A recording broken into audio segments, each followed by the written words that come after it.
prior to Abraham Lincoln, the government in this country said it was legal to hold Africans in slavery in perpetuity. Perpetuity is one of the University of Chicago words. That means forever. From now on.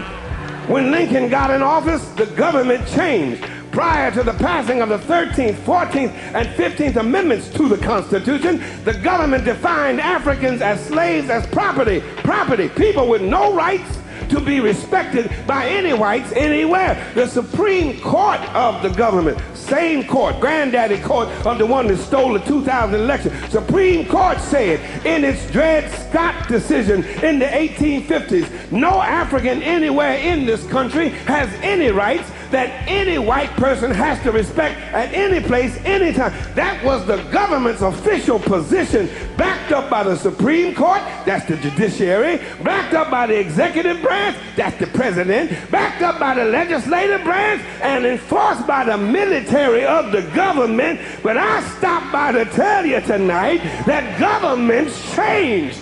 Prior to Harry Truman's government, the military in this country was segregated. But governments changed prior to the civil rights and equal accommodations laws of the government in this country. There was back segregation by the country, legal discrimination by the government, prohibited blacks from voting by the government. You had to eat in separate places by the government. You had to sit in different places from white folk because the government said so. And you had to be buried in a separate cemetery. It was apartheid American style from the cradle to the grave, all because the government backed it up. But guess what?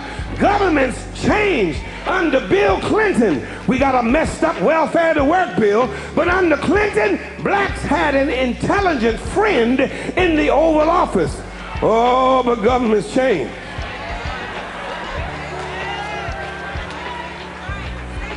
The election was stolen.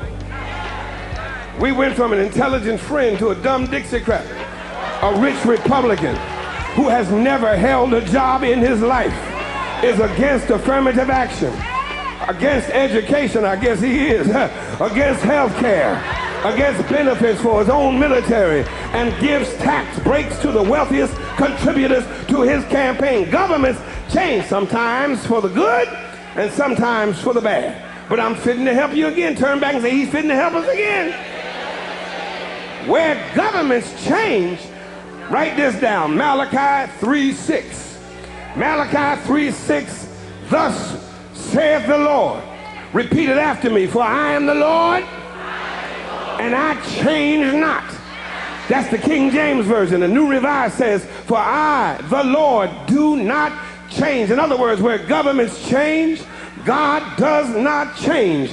God is the same yesterday, today, and forevermore. That's what his name, I am, means, you know. He does not change. There is no shadow of turning in God. One songwriter puts it this way, as thou hast been, thou forever wilt be. Thou changest not. Thy compassions, they fail not. Great is thy faithfulness, Lord, unto me. God does not change. God was against slavery on yesterday, and God, who does not change, is still against slavery today. God was a God of love yesterday, and God, who does not change, is still a God of love today. God was a God of justice on yesterday, and God, who does not change, is still a God of justice today. Turn to your neighbor and say, God does not change. Where governments lie, God does not lie. Where governments change, God does not change. And I'm through now. But let me leave you with one more thing. Governments fail.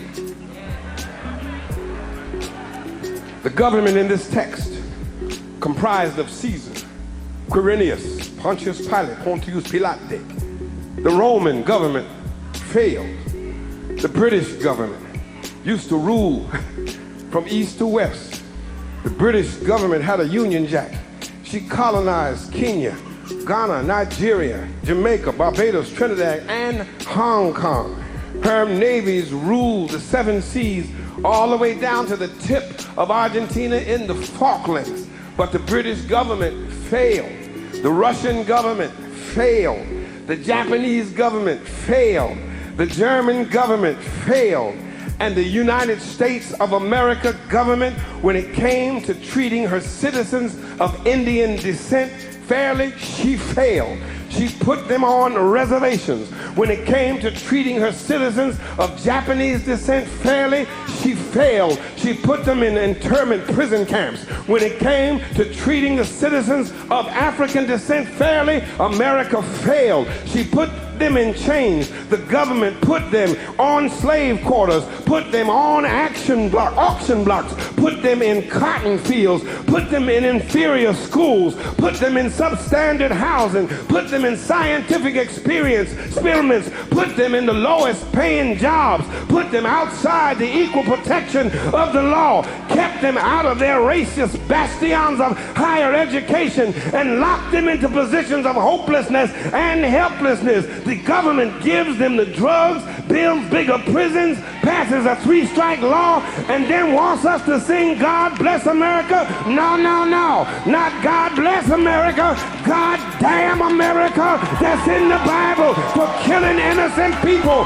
God damn America for treating her citizens as less than human. God damn America as long as she tries to act like she is God and she is supreme.